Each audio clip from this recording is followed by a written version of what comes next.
Please stand as you are able for the Holy Gospel according to Matthew. Glory to you, Lord. When Jesus saw the crowds, he went up the mountain, and after he sat down, his disciples came to him, and he began to speak and taught them, saying, "Blessed are the poor in spirit, for theirs is the kingdom of heaven. Blessed are those who mourn, for they will be comforted. Blessed are the meek, for they will inherit the earth. Blessed are those who hunger and thirst for righteousness, for they will be filled. Blessed are the merciful, for they will receive mercy.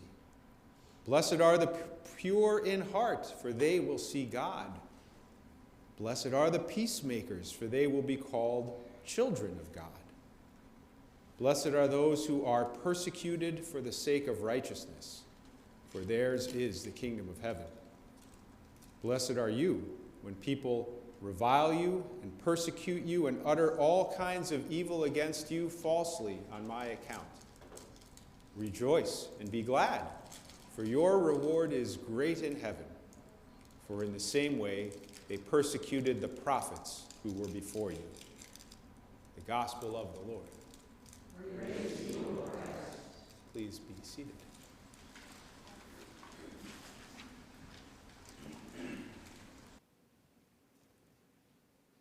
Imagine yourself on a boat. Not too big, but big enough for you and a few friends to go fishing out on a lake. The lake is big enough that it would take a couple hours to sail across, but small enough that wherever you sail, you have a beautiful view of the mountains that surround the entire lake. Now imagine you've caught your fish, and as you come back to the dock at shore, you see a large crowd of people gathered there on the beach. As you get closer, you see it's more than just the locals. People have gathered who have different looks. You hear different accents, different languages. As the crowd mills around, one man slips away and he walks quietly up a nearby slope.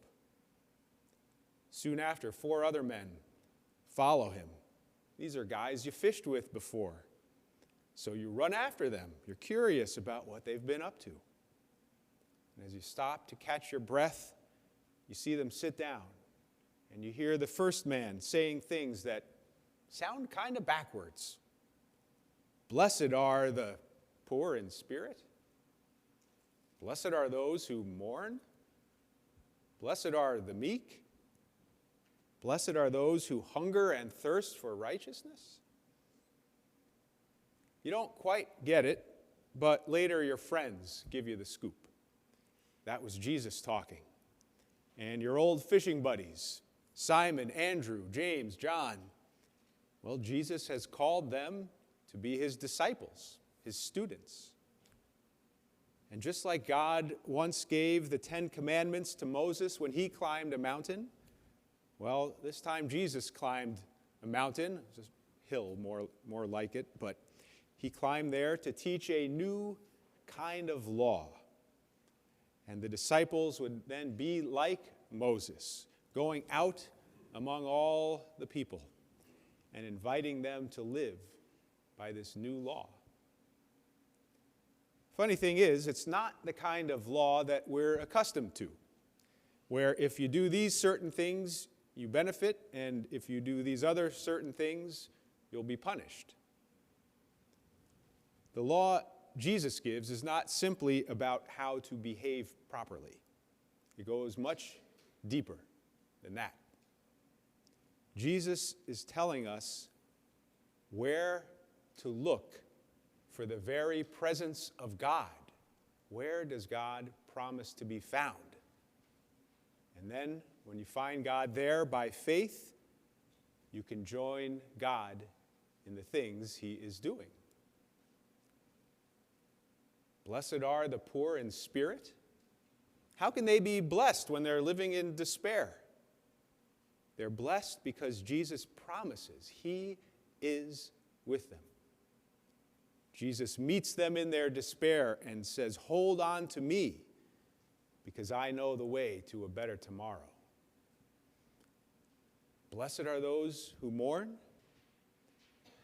They're blessed because Jesus is especially with them, and he sends caring people to comfort them.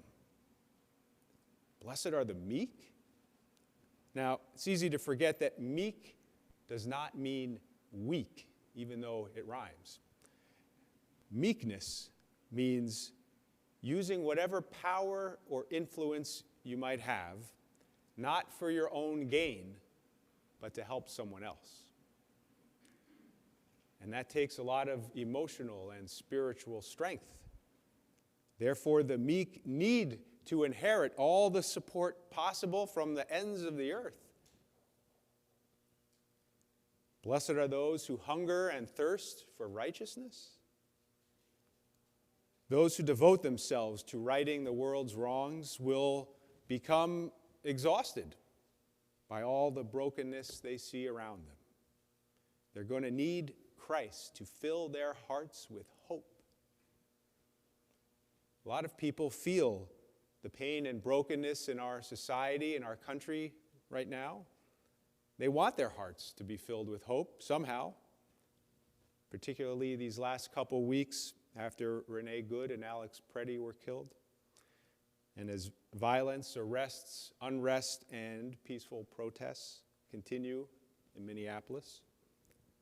I recognize people in our congregation or in the community at large may have different opinions about why this is happening or how the government should deal with immigration or how people should respond in Minnesota or here in Wisconsin. Our differing opinions are part of what makes us human. And it shows that the more we listen to one another, the more we will learn about the hurts each person carries and the hopes each person has for a better world, and how each of us might serve our neighbors in their time of need. First, I want to recognize that there's lots of people, and includes some people here at House of Prayer, includes some good friends I have and relatives who live in Minnesota. They're feeling a lot of pain, anxiety, fear, even anger right now. They've seen neighbors killed, other neighbors living in fear for their lives. And they know this is not the way it's supposed to be. There's a deep hunger and thirst for things to be made right.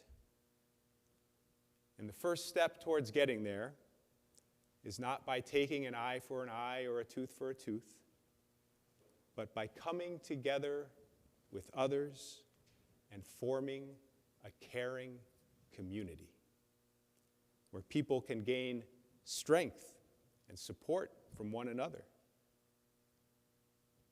One way to do that is to join others in lifting your hearts in a spirit of prayer. And that's what I did myself. On Monday last week, I attended a prayer vigil organized by the Interfaith Conference of Greater Milwaukee. There were speakers there from several Christian denominations. There were Jews, Muslims, Sikhs, Buddhists, Unitarians. Each one came with a somewhat different mood. Some had anxiety or fear, others anger or outrage, others grief or pain. And some who were there, especially those from immigrant communities, the stress of this moment was palpable. But whatever words or prayers they offered, all of them called for upholding human dignity and civil and human rights and compassion and peace. I found one contribution to the prayer vigil, especially very moving. This was from Pardeep Kalika. He's a member of the Sikh temple in Oak Creek.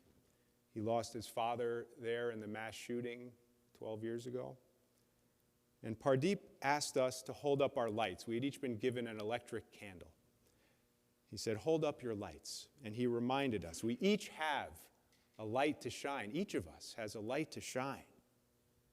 And that whenever any one person suffers, it is not just that person suffering, but also you and me. Or if I might put it another way, blessed are those who mourn, for they will be comforted. When you gather with others who are mourning or in pain, God does give you comfort. And because you mourn, God gives you a hunger and a thirst for the world to be made right.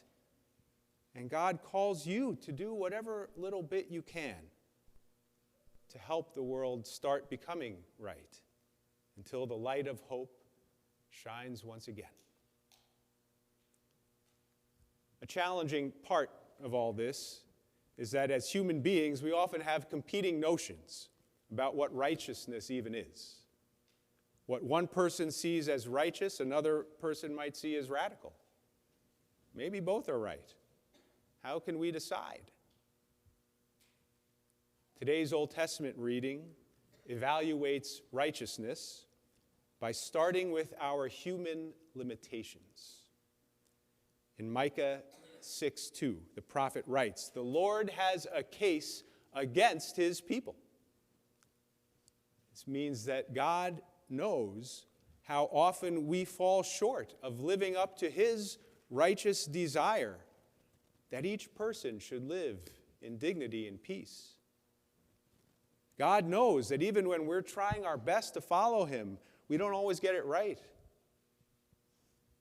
But Micah, after laying out the case the Lord has against the people, he reveals a different and better way for God's people to follow.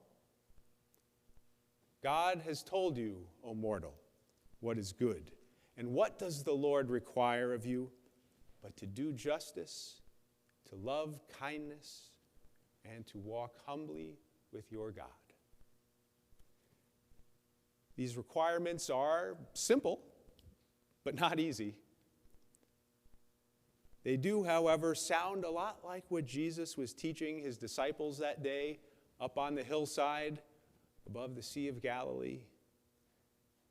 And that's when he told us where to be looking for God's own presence. Where does God promise to be found? God is in our seeking of justice. God is in our loving of kindness. God is in our walking with humility. And as we follow God's summons to put justice, kindness, and humility into practice in our own lives, sometimes we'll get it right, sometimes we'll get it wrong.